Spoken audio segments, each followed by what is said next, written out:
नमस्कार, फाइटर समाचार में आपका स्वागत है। पेश आज 4 जनवरी सुबह 6 बजे राजस्थान की खास खबरें। राजस्थान में भी हड़ताल समाप्ति की घोषणा के बाद बसों और ट्रकों की आवाजाही शुरू हो गई। सुबह से प्रदेश की प्रमुख मंडियों में ट्रकों का पहुंचना शुरू हो गया। वही पेट्रोल पंपों पर भी ऑयल की सप्लाई देर रात से स्टार्ट हो गई है। अलग अलग एसोसिएशन से जुड़े पदाधिकारियों का कहना है कि जल्द ही सब्जियों व अन्य सामान की सप्लाई पूरी तरह से सामान्य हो जाएगी। राजस्थान ट्रांसपोर्ट एसोसिएशन के अध्यक्ष अनिल आनंद ने बताया कि सरकार की ओर से हुई सकारात्मक बातचीत के बाद एसोसिएशन ने आधिकारिक रूप से हड़ताल खत्म करने की घोषणा कर दी है। वही सरकार के आश्वासन के बाद हड़ताल में भाग ले रहे सभी ड्राइवर्स अपने काम पर वापस लौट आए हैं। हालांकि जयपुर में टैक्सी ऑटो यूनियन ने हड़ताल खत्म करने से इनकार कर दिया है। ट्रांसपोर्टर्स की हड़ताल पर सीएम भजनलाल शर्मा ने बैठक ली थी। बैठक में आवश्यक वस्तुओं की आपूर्ति सुनिश्चित करने के निर्देश दिए थे। राज्य के समस्त कर्मचारियों अधिकारियों को 31 जनवरी तक अपनी अचल संपत्ति का ऑनलाइन ब्यौरा देना होगा। कार्मिक विभाग ने इस संबंध में एक सर्कुलर भी जारी किया है। कर्मचारियों अधिकारियों को खुद की एसएसओ आईडी में राजकाज सॉफ्टवेयर पर ऑनलाइन लॉगिन करके अपना ब्यौरा पेश करना है। कार्मिक विभाग के पत्र में लिखा है कि 31 जनवरी तक संपत्ति का विवरण देना अनिवार्य है। इसके बाद ही ऑनलाइन प्रविष्टियों पर विचार नहीं किया जाएगा और न ही उन्हें संबंधित विभाग विजिलेंस क्लियरेंस नहीं मिलेगी। उनकी वेतन वृद्धि और पदोन्नति पर भी विचार नहीं होगा। वहीं दूसरी तरफ सीएम के निर्देशों के बाद सभी विभागों ने 100 दिन की कार्य योजना बनाई है, लेकिन जलदाय विभाग की ओर से बनाई गई 100 दिन की कार्य योजना पर विवाद शुरू हो गया है और इस कार्य योजना में इंजीनियरों की समयबद्ध डीपीसी और पदोन्नति जैसे महत्वपूर्ण बिंदुओं को शामिल नहीं करने से इंजीनियर नाराज हैं।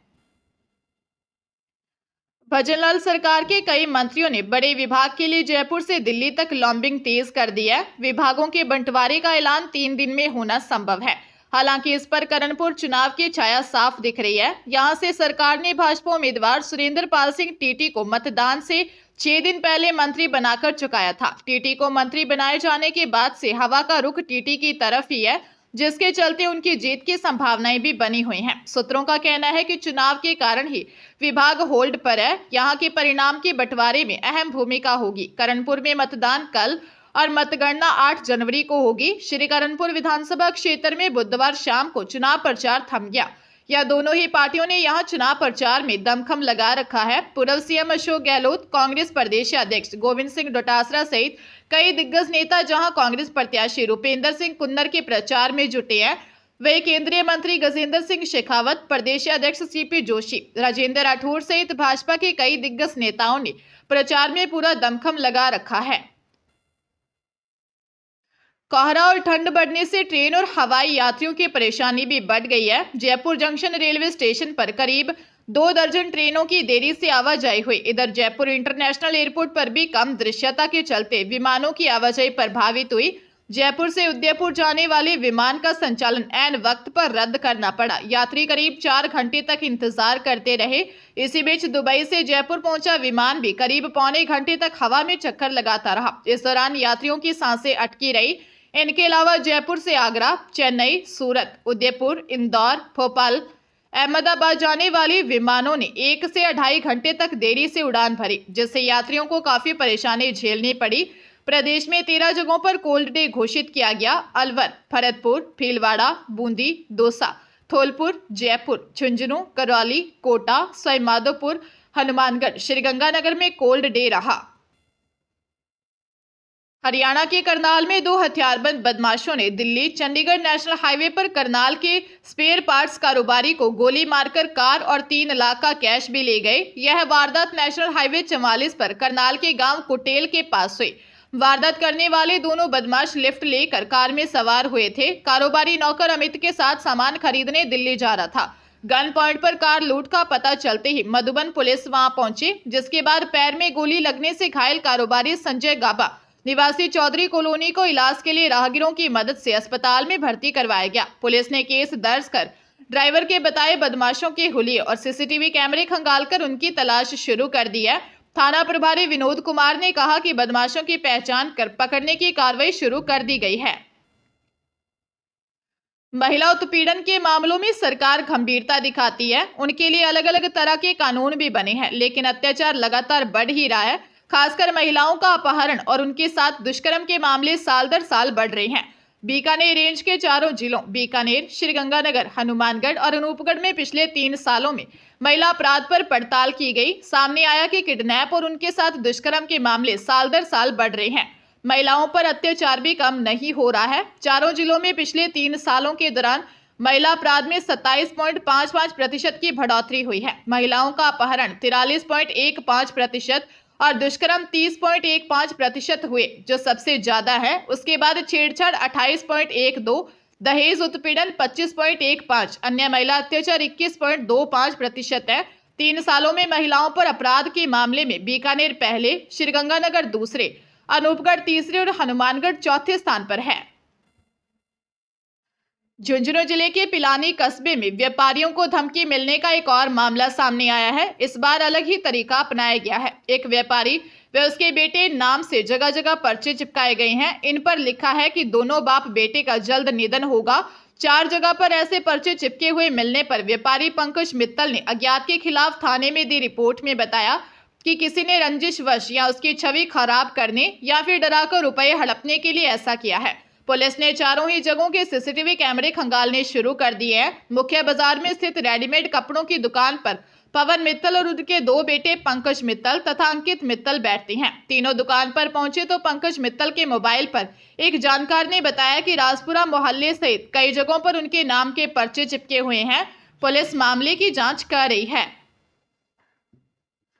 प्रदेश में नई भाजपा सरकार बनने के बाद शिक्षा विभाग में कई बदलाव देखने को मिले हैं। शिक्षा विभाग के लिए 100 दिन की कार्य योजना भी जारी की गई है। इसके अंतर्गत स्कूलों में तमाम तैयारी की मुख्य जिला शिक्षा अधिकारी से जानकारी मांगी जा रही है। अब शिक्षा विभाग की ओर से सरकारी स्कूलों में पढ़ाई करने वाले विद्यार्थियों को डिमांड के अनुसार नए सत्र 2024-25 के लिए पुस्तकों की मांग मांगी गई है। शिक्षा अधिकारियों के अनुसार नए सत्र के लिए पुस्तकों की डिमांड पीईओ के माध्यम से ऑनलाइन भेजी जा रही है। अगर किसी स्कूल के विद्यार्थियों की डिमांड में पीईओ नहीं भेजता है तो उस स्कूल में नई पुस्तकें प्राप्त नहीं हो सकेंगी। वहीं अलवर जिले से अलग हुए नए जिलों के सरकारी स्कूलों की डिमांड वहां से जिला शिक्षा अधिकारी की देखरेख में भेजी जाएगी।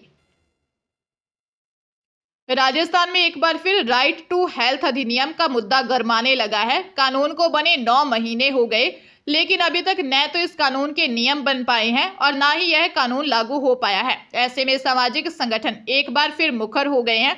जन स्वास्थ्य अभियान राजस्थान सहित 72 सामाजिक संगठनों ने सीएम भजनलाल को संयुक्त ज्ञापन भेजा। ज्ञापन में कहा गया कि 21 मार्च 2023 को राजस्थान स्वास्थ्य का अधिकार अधिनियम 2022 विधानसभा में पारित कर राजस्थान ऐसा कानून लाने वाला देश का पहला राज्य बन गया था। देश भर के जन स्वास्थ्य विशेषज्ञों का मानना है कि यदि इस कानून को सरकार प्रभावी रूप से लागू करती है तो यह राज्य की जन स्वास्थ्य प्रणाली को सुदृढ़ कर लोगों की स्वास्थ्य सेवाओं तक पहुंच को बढ़ाने व आमजन के उपचार में अपनी जेब से होने वाले व्यय को कम करने में अत्यंत कारगर साबित हो सकता है। पंजाब के होशियारपुर में बुजुर्ग से लाखों की धोखाधड़ी का मामला सामने आया है। सस्ते दाम पर सोने के सिक्के बेचने का झांसा देकर दंपति ने 4,20,000 रुपए ठग लिए। बुजुर्ग ने सुनार से सिक्कों की जांच करवाई, वह नकली सिक्के निकले। टांडा थाने में रणजीत सिंह ने बताया कि दारापुर रोड पर श्री बाबा बुड्ढा भक्त मार्केट के पास लकड़ी काटने की उनकी आरी है। महीने पहले एक दंपति लकड़ियां लेने आए। इसी बीच उन्होंने उसे सोने का सिक्का दिखाया और कहा कि उसके पास ऐसे कई सिक्के हैं जिन्हें वह सस्ते दाम पर बेचना चाहता है। एक सिक्का जांचने के लिए दिया, सुनार से चेक करवाया तो सोना असली निकला और उसकी कीमत करीब 8,000 रुपये बताई। दंपति ने उन्हें वही सभी सिक्के मात्र 500 रुपये में खरीदने की पेशकश की तो वह उनके जाल में फंस गए। उसे पुरुख चीनी मिल के पास बुलाया और सिक्के देकर 4,20,000 रुपये ले लिए। जांच में सभी नकली निकले। पुलिस मामले की जांच कर रही है। जैसलमेर जिले के पोखरण इलाके में फलसुंड रोड पर आरोपियों को लेकर जा रही पुलिस की गाड़ी के पलट जाने से उसमें सवार पुलिसकर्मियों समेत दोनों आरोपी घायल हो गए। उन्हें पड़ोस के अस्पताल में उपचार के लिए भर्ती करवाया गया है। फणियाना थाने में SC/ST मामले में गिरफ्तार किए गए 2 आरोपियों को लेकर जा रही बोलेरो पोखरण थाना क्षेत्र के बांकना हनुमान मंदिर के पास बेकाबू होकर पलट गई। इससे गाड़ी में सवार 2 पुलिसकर्मियों समेत 2 आरोपी घायल हो गए। घायलों में भणियाना थाने के head constable Sukhram, constable Krishna Kumar व आरोपी भंवर सिंह शामिल है। इन्हें निजी वाहन से पोखरण जिला अस्पताल पहुंचाया गया। सीओ कैलाशन बिश्नोई व भणियाना एसएचओ ललित कुमार ने अस्पताल पहुंचकर घायल पुलिस कर्मियों व आरोपियों से बातचीत की।